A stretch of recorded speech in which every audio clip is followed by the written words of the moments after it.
जो ठाहे बदन बदन खे बाहि बणाए लिंग लिंग पंहिंजो लोह जो ठाहे सारो सूर राज सॾाए पंहिंजो बेड़ू हथ वधाए सिंध बचाए रनिकतायो सिंध बचाए रनिकतायो सिंध बचाए रनिकतायो बदन बदन खे बाहि बणाए लिंग लिंग पंहिंजो लोह जो ठाहे सारो सूर राज सॾाए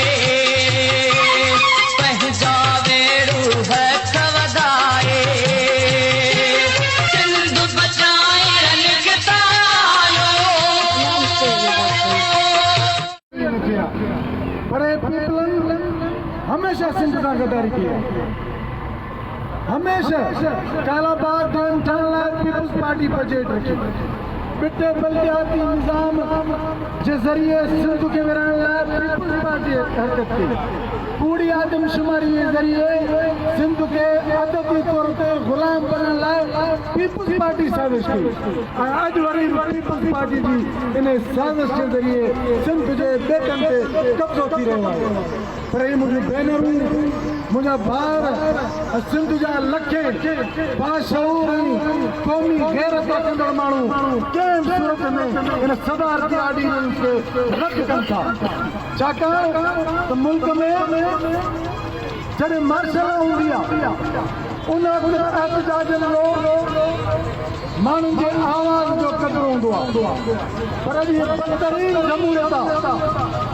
जंहिंमें ऑर्डिनेंस के ज़रिए सिंध जा हक़ नज़र थी रहा है मुल्क में कहिड़ी जमूरियत आहे जंहिंमें ऑर्डिनेंस को नाफ़िज़ कयो है उनके ज़रिए सिंध जा सामूंडी ॿिए जे कब्ज़े में ऐं उन सॼी सूरताल में सिंध जो वॾो वज़ीर स्मार्ट वज़ीर आज़म वज़ीर आला वो चुप आहे ख़ामोशी जो रोज़ो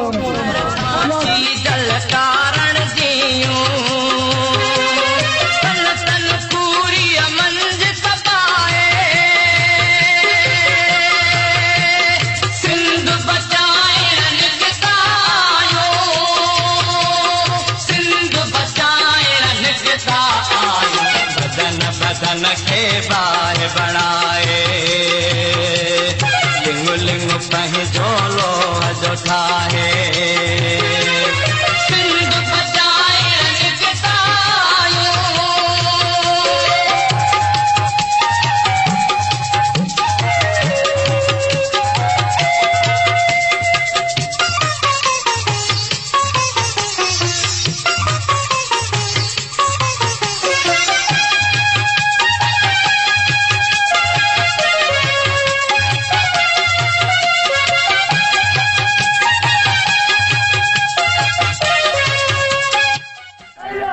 हथ में असांखे काड़ा झंडा